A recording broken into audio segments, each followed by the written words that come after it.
Hello जी, राम राम जी। कैसे हैं आप सब लोग? आई होप कि आप सब अच्छे होंगे। तो वेलकम करती हूँ अपने चैनल पर।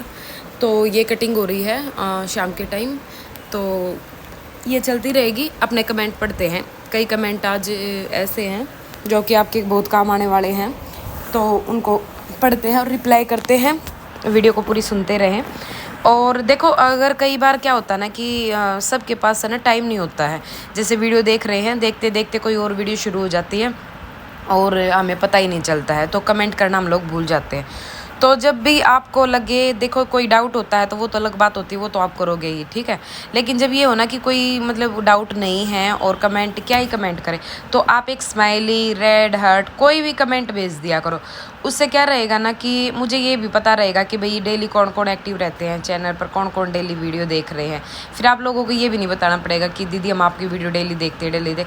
एक स्माइली भेज दिया करो, भले ही भेज सकते, एक रेड हार्ट भेज दिया करो, कोई दिक्कत नहीं है अगर आप लंबा कमेंट नहीं कर पाते हो तो, ठीक है। तो इस तरीके से मुझे भी ध्यान में रहेगा। और आप लोग, कई बहनें ऐसी हैं जो कई बार नहीं आती हैं। अब आईडी जैसे डेली आती है ना, तो ध्यान में रहती है कि हाँ ये डेली आते हैं।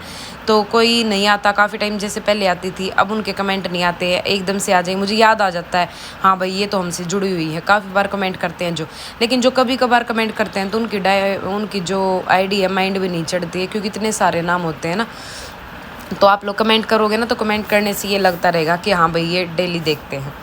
तो एज योर विश, बस एक रिक्वेस्ट थी, तो जैसे आप लोगों को अच्छा लगे। बाकी चलो वीडियो शुरू करते हैं। एक बहन का कमेंट है, दीदी मैं भी सिलाई करती हूँ लेकिन ससुराल में मेरी कोई सपोर्ट नहीं करता। मेरी जेठानी या बाहर सिलाई कराती है, कहती है कि तेरे पास टाइम नहीं है, तू अच्छे से नहीं सिलाई करती। ये सुनकर मेरे पास कोई सिलाई कराने नहीं आता। दीदी मैं क्या करूँ, प्लीज़ रिप्लाई मी दीदी।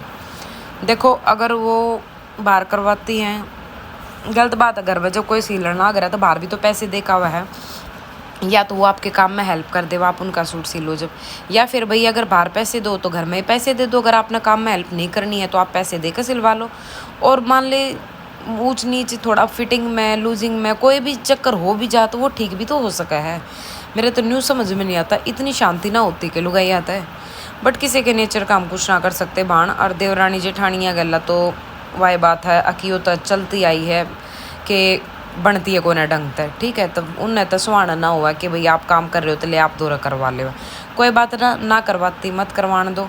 लेकिन उन तो बोलो आराम से, प्यार तेनू को दीदी आप किसी और के सामने मत बोला करो ये बात।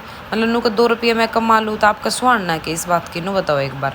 नू को ठीक है आप नहीं बनवाने हैं मत बनवाओ, लेकिन घर के बंदे बाहर बनवाओ ना, तो जो आस पड़ोस के रवे ना उन ना पन्नू लाग जाओ कि बता इनके घर के तो बाहर से लुआ हुआ है। इस चीज़ का अपने बिजनेस पर फ़र्क तो बहुत पड़ा है। बट क्या ही कर सकते हैं बहन, जब नहीं करवाना तो उनको अब ज़बरदस्ती तो कर नहीं सकते, है ना। बाकी गॉड ब्लेस यू, भगवान देखा है ऊपर वाला। आप मेहनत करते रहो, जो आवे जितने आवे उतने बनाओ, आपका काम ज़रूर बढ़ेगा, ऐसी बात ना है। दीदी प्लीज़ रिप्लाई, गला क्यों गिरता है? देखो, गला क्यों गिरता, गले के गिरने के कई रीज़न होते हैं। सबसे पहला रीज़न, आप गले की ब्रॉडनेस ज़्यादा लेते होंगे। देखो, मैं गले की ब्रॉडनेस वैसे कटिंग में 6 पे करती हूँ, लेकिन मैं 6 पे लेती नहीं हूँ, 6 से कम ही लेती हूँ, ठीक है। क्योंकि वो है ना, कपड़ा 1-2 बार वॉश होने के बाद है ना, मतलब ढीला ढीला हो जाता है, वो गला गिरेगा फिर। दूसरा, एक बाजू, जो हमारी बाजू कोड़ी से ऊपर की बाजू होगी ना, जो अगर वो लूज़ रही ना बाजू, तो भी गला गिरेगा, आप कितनी कोशिश कर लो। अगर सूट लूज़ है तो भी गला गिरेगा। सूट की भी फिटिंग सही होनी चाहिए। गला, आप ये देखो दिक्कत कहाँ आ रही है, बाजू लूज है, सूट लूज है, या फिर ब्रॉड ज़्यादा है, या फिर आपने मतलब जिस हिसाब से तीरा उनका है, जिस भी बॉडी का आपने बनाया है उस हिसाब से उसका तीरा नहीं लिया है। तो कोई भी रीज़न हो सकता है। तो आप एक बार उस सूट पे चेक करो कि रीज़न क्या है। एक बार अगर मेहनत कर सकते हो ना, तो बाजू हटा दो एक बार उसकी, ठीक है। अगर आपने लगा है बाजू हटा दो, फिर वो सूट पहन के या पहना कर देखो, उसके बाद देखो फिर भी वो गला गिर रहा है। अगर वो गला नहीं गिर रहा है तो सारी जड़ बाजू है। अगर फिर भी गिर रहा है तो हो सकता है फिटिंग है या तीरा है। उससे आपको पता चल जाएगा कि दिक्कत कहाँ पे है, ठीक है। एक बेबे का है कमेंट, मैम चेस्ट 21 है, बैक नेक 8 है, 8.5 है, मतलब 8.5 है। तीरा कितना ले और नेक ब्रॉड कितना रखें? देखो 8.5 का तीरा, 8.5 का गला है तो आप तीरा 6 ले लो, और ब्रॉड तो 6 से कम ही रखती हूँ मैं, क्योंकि थोड़ा सा अंदर की तरफ डाउन करते हैं ताकि हमारे कंधे ना गिरें, बाहर की तरफ वो ना फैले। दीदी इनर आप खुद लगाते हो क्या या क्लाइंट देते हैं? नहीं, इनर मैं खुद लगाती हूँ, कोई क्लाइंट इनर नहीं देता हमारे यहाँ। दीदी मैं भी सिलाई करती हूँ। दीदी आप बहुत अच्छी लगती हो, वीडियो कद ख़त्म हो जावे पता ही नहीं चलता। अच्छा, थैंक यू बहन, थैंक यू सो मच।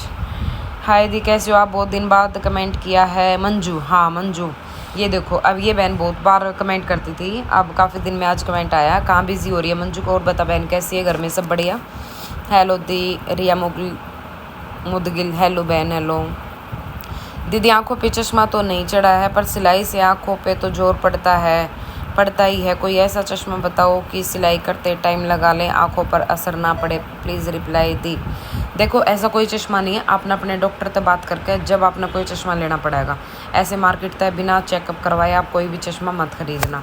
आंखों पर जोर तो पूरा पड़ता, मैंने खुद बनवा रखा है, लेकिन मन ऐसा लगा है मेरे के नंबर घट बद गए हैं, क्योंकि मैं उसने लगा लूँ तो लगाते मेरे सिर में दर्द हो जावा है। तो मैं भी जाऊँगी चेंज करवा कर लाऊँगी, उसने दिखा कर लाऊंगी। आंखें चेक करवाओ, चेक करवाने के बाद अगर आपकी आंखें ठीक है तो 0 नंबर का लगवाओ। उनको बताओ कि आप सिलाई करते हो और मुझे ऐसा चाहिए कि मेरा त्योर यहीं जमा रहा है। बट वो हैबिट डालनी है ना बहुत, मतलब मेरा बचपन में चश्मा चढ़ा था, वो कुछ एक इंसिडेंट हो गया था, ऑपरेशन हुए थे आँख के, तो इस वजह से तो, लेकिन वो कुछ टाइम रहते उतर भी गया था तो कोई दिक्कत नहीं थी। लेकिन अब सब कमाए कि सिलाई करते टाइम लगा लिया कर, ये आँख ना जावेंगी ना, तो आँख तो देखो जावे हैं। जब हम कोई भी बारीकी का काम करें हैं तो है ना, तो ध्यान रखो अपना और बनवा लो चश्मा आप, लेकिन डॉक्टर की सलाह लेकर। हेलो दीदी, मैं आपकी वीडियो अरुणाचल से देख रही हूँ, मैं भी सिलाई करती हूँ, मेरा भी चैनल है मनीता नेहरा नाम से। ठीक है मनीता, मैं देखती हूँ बहन आपका चैनल।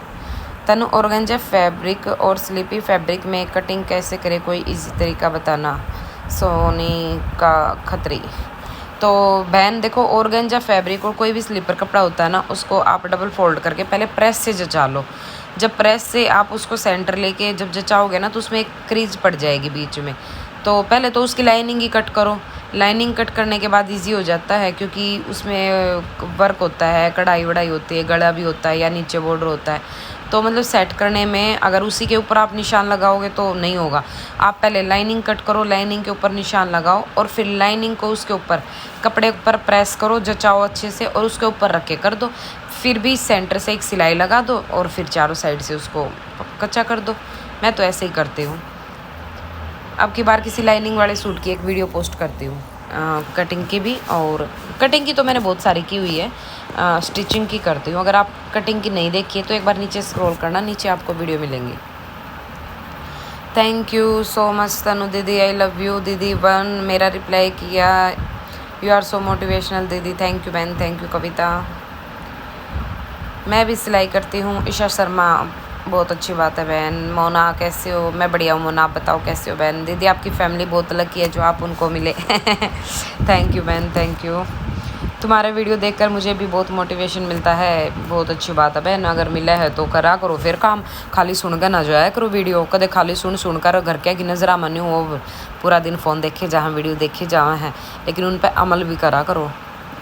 हेलो दी, हेलो तनु, मैं भी सूट सिलती हूँ, एक दो आ ही जाता है, बट मुझे घर का काम करने के बाद ऐसा हो जाता है सो जाऊँ, नींद बहुत आती, आलस आ जाता। प्लीज़ बताओ मैं क्या करूँ। एक बात बता, यही सही से कमेंट करके तब मन ने भी सवाओगे कि नू बताओ भाई साहब, सच में ये दिन ही से आ रहे हैं, इसमें बहुत आड़कस आवा है। ठीक है, तो आड़कस का तो मैंने कहूँ जुबान पर नामा मत लेकर आओ।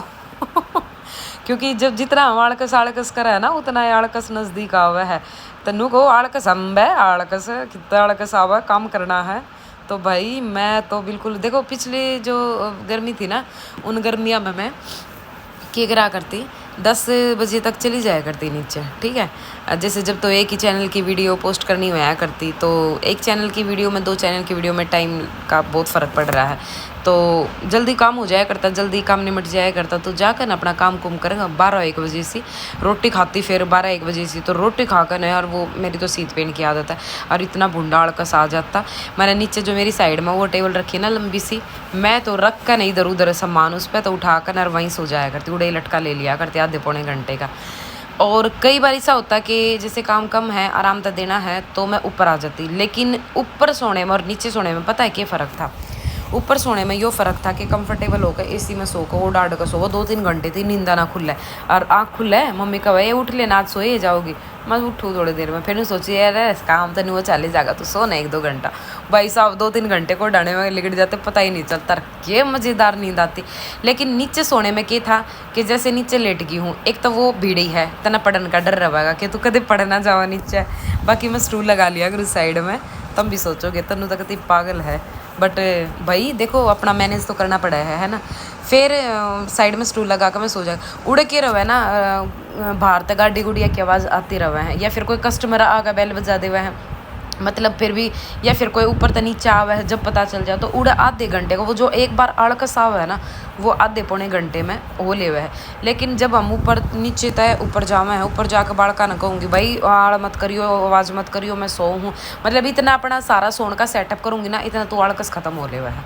तो मन ने तो मैं तो अपना यो ही करा करूँ, जब भी मन आड़कस आवा ना तो मैं तो नीचे ही लेट लिया। अब की गर्मी आवा तो मैं लेटी नहीं हुई भी, अभी तो मैं नॉन स्टॉप चल रही हूँ और कोशिश करूँ कि मैं चलती रहूँ, क्योंकि 1 या 2 दिन अगर मैं लेट गई ना फिर वह हैबिट बन जाएगी। तो देखो बच रही हूँ उस हैबिट तय, क्योंकि काम बहुत पड़ा है तो करना है, तो बच्चे जाओ इतना बच ले हुए। बाकी भाई देखो अगर अपना शरीर मांग रहा है आराम, तो आराम भी ज़रूरी है, ठीक है। तो मैनू ना कहती कती है अपनी दे ही ना तोड़वा लो, कती नू लागे रहो, ना ना ना, आराम भी ज़रूरी है। बट वो आधे पौने घंटे का आड़कस है ना, वो आड़े ख़त्म हो जाए, फिर उठ कर अपना नुकानू मशीन पर बैठ जाओ। तो अगर आप अपने घर में कर रहे हो एक कोने में अलग तो अपना बुटीक का सेटअप करे, उड़े खटोली गाल लो छोटी सी, जो खटोला हो अगर बाड़का का, ठीक है। जिस टाइम पर आड़कस आओ ना उस टाइम पर उड़े लौट जाओ। अगर आप अपने रूम में जाकर अपना सारा कंफर्ट जोन देखोगे ना, तो फिर उड़ते 2-3 घंटे बिना ना उठा जावे, और 2-3 घंटे में तो वाई बात सा कि 1-2-1.5 सूट लगा दो, तो ऐसा कर सको हो। बाकी आड़कस का नाम मत लिया करो भाई, सच बताऊँ बहुत आड़कस आवे, दिन नहीं से आ रहे हैं। होली के बाद है ना, मतलब पहले मैं तो होली आते का गुरु माँ का होली आली है, अब ये दिन ही से आऊँगी आड़कस भरे कति। मेरे साथ भी ऐसा हुआ है दी, मेरे से भी सब कोई सब कुछ सीख लेते हैं और बाद में बोलते हैं मुझे पता था, मैं तो कंफर्म कर रही हूँ। भाई या दुनिया है या सारे के एक सी है, ठीक है। तो हर तरह के लोग बाग हर तरह हर किसी के आस पास मिल जावे हैं, तो चातर बन लो, शाणे गला शाणे बन कर रहो, क्यों पागल बन कर रहो हो। मैंने वो भी करके देखा था लिया जब ना जुड़े। बहनों सबसे एक रिक्वेस्ट है, दीदी के वीडियो पे कमेंट ना भी कर पाओ तो रेड हार्ट कर दिया करो, सब बहनों से निवेदन है। Thank you Kavita, thank you बहन, बिल्कुल। हेलो सिस्टर, दीदी मुझे बहुत बुरा लगता है, मेरी सास भी काम में कोई हेल्प नहीं करती, मेरी 1.5 साल की एक बेटी है, क्या करूँ कुछ समझ में नहीं आता, प्लीज़ कोई सजेशन दो। देख बहन करुणा पिंकी, अब सास काम नहीं करती तो उसमें हम दंगताना तो कर नहीं सकते, वो उनकी चॉइस है, और जो हम काम कर रहे हैं वो हम अपनी चॉइस से कर रहे हैं, है ना। देखो वो उनकी खुद की समझ है, उन्हें खुद समझना चाहिए कि भाई बहू घर का काम भी कर रही है और सिलाई भी कर रही है, 2 रुपये थारे घर में लगाओगी अगर कमाओगी तो थोड़ी सी हेल्प कर लेनी चाहिए। अगर ना करते हैं तो हम उन पर प्रेशर भी नहीं डाल रहे, क्योंकि जो हम यो काम कर रहे हैं वो हम अपनी मर्जी तक कर रहे हैं, तो किसी ने हमारे तक कही नहीं है। वो उनका बड़ापन होगा अगर वो सोच अपनी सोचते हुए अगर काम में हेल्प कर दे हुए हैं तो, है ना। बाकी नहीं कर रही तो कोई दिक्कत ना है, लेकिन घर का काम करने के बाद आपकी बेटी छोटी है तो उससे भी टाइम दो, क्योंकि यो जो टाइम है ना यो बाद में नहीं मिलेगा आपने। आगे चल कर आप सिलाई तो कर सको हो 2 साल की, 3 साल की, 4 साल की, जब वो स्कूल जाने लग जाओगी जब भी। लेकिन जो यो ईव टाइम है ना, जो एक बच्चे ने अपनी गोद में लेकर ने मतलब लेटन का, उसने फीड कराने का और उसके लाड करने का, और मम्मी मम्मी करती हुआ पीछे घूमे है, मतलब ये जो मोमेंट है ना ये अपना लाइफ में कभी नहीं मिलेंगे फिर, ठीक है। तो पूरी तरह इन्हें भी ज़रूर इन्जॉय करो, क्योंकि बच्चे बड़े हो जाओ ना, तो जैसे जैसे बच्चे बड़े होते चले जाना वैसे वैसे एक माँ की गोद छोटी होती चली जावा है, ठीक है। तो अपनी बच्ची के लाड पूरे करो, और ख़ास करके बेटी के, क्योंकि बेटी तो पराया धन है, तो बाद में ये सब मोमेंट अपना नहीं मिलेंगे।